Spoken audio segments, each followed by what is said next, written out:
Come on. Come on. Come on.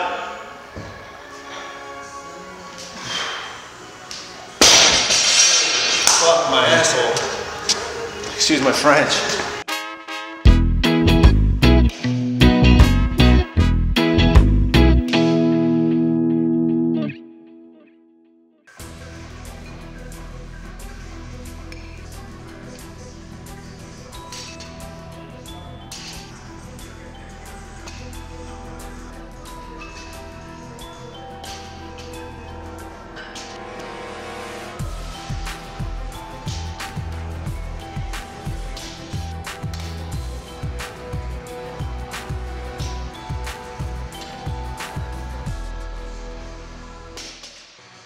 So last workout of the first peaking week. This is a deadlift training day on Thursday, which initially was supposed to be Friday, but Friday I was traveling back to Rhode Island and Micheal Kory was in town, so I wanted to take advantage of him.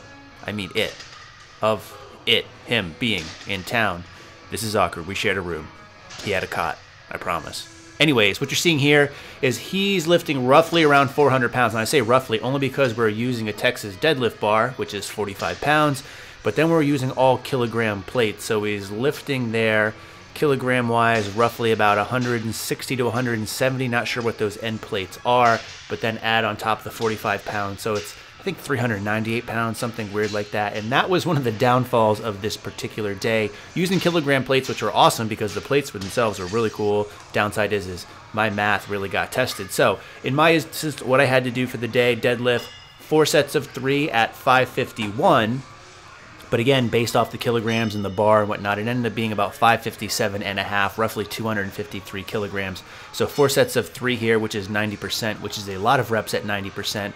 And I mentioned this a little bit in my bench day. I was expecting these training cycles to be a lot better as far as this peaking week, and it was really, really tough. But again, 90% for this many reps will probably do that to you. You can see the look of disgust on my face. So here's Micheal on his next set, and I can't say it enough. If you haven't checked out his channel, please go ahead. Probably one of the closest friends here I have on YouTube. Talk to him all the time, and it's been that way for several years.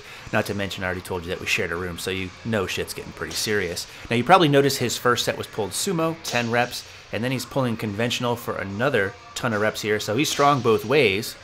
Going both ways. I should probably watch what I'm saying at this point. I've already incriminated myself enough. But it really does show how strong he truly is, only because I don't think he actually deadlifts that often, but going in here and being able to pull all these reps at some pretty decent weight both ways is truly impressive. So second set of 557.5 here, and you can see a lot of the slack in this bar, and that's one of the reasons why people really like these Texas deadlift bars. They get more whip, so you get more pull, which in reality what that does is make your starting position a bit higher, so you actually have to pull a little bit less on here. You also will notice that the knurling on these is legit. My hands were toe up from the flow up after this training session. From there, Micheal moved on to some pendlay rows, and you'll notice that both of these days that I trained with him, he started the day with a big compound movement and then moved into higher rep work with a lot of accessory movements. And this is something that I think is key if you're interested in both strength training and bodybuilding. So you can definitely do both.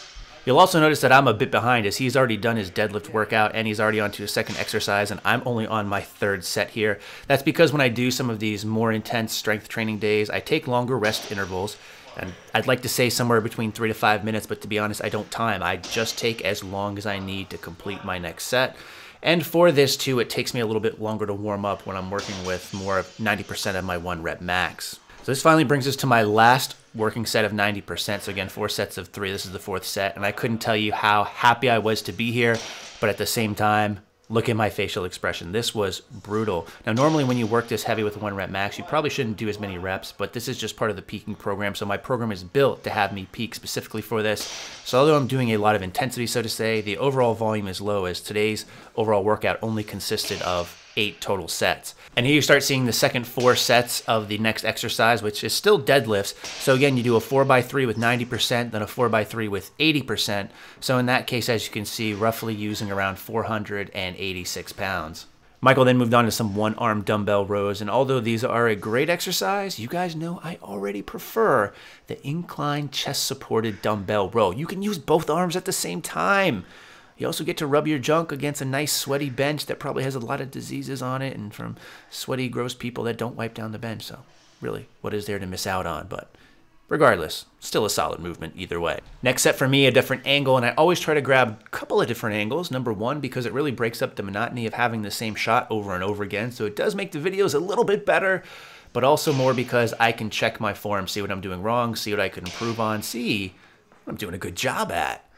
And especially on this case where we're using 90 and 80%, this is a really great time to do it in my opinion, only because I've seen way too many people ask for form checks and then they show themselves lifting like 50% of their 1 rep max. So it's something that's very easy. So obviously they're not gonna have any type of form breakdown. In this case, you really see all that ugliness coming out. And speaking of ugly, one of the things that you don't oftentimes see me utilize is straps. So I actually had to borrow Michael's Versa grips in this case for my very last set, only because my hands were literally beat the hell up, as I've already mentioned. This bar, while great for grip strength, I didn't have to use a ton of chalk. It also just took a toll on my sensitive, petite little hands. But we got all the work done. I was very happy for this session to be over. Michael finished up, of course, to christen this gym with some curls in the squat rack. So overall, a great time going to this gym. Again, Stone and Barbell in Overland Park, Kansas. Definitely recommend it if you're in the area. Big thanks to Michael. Be sure to check out his channel. In the meantime, as always, thanks for watching and stay big. I really have to realize that doing basically 12 reps at 90% of your 1 rep max, things probably shouldn't be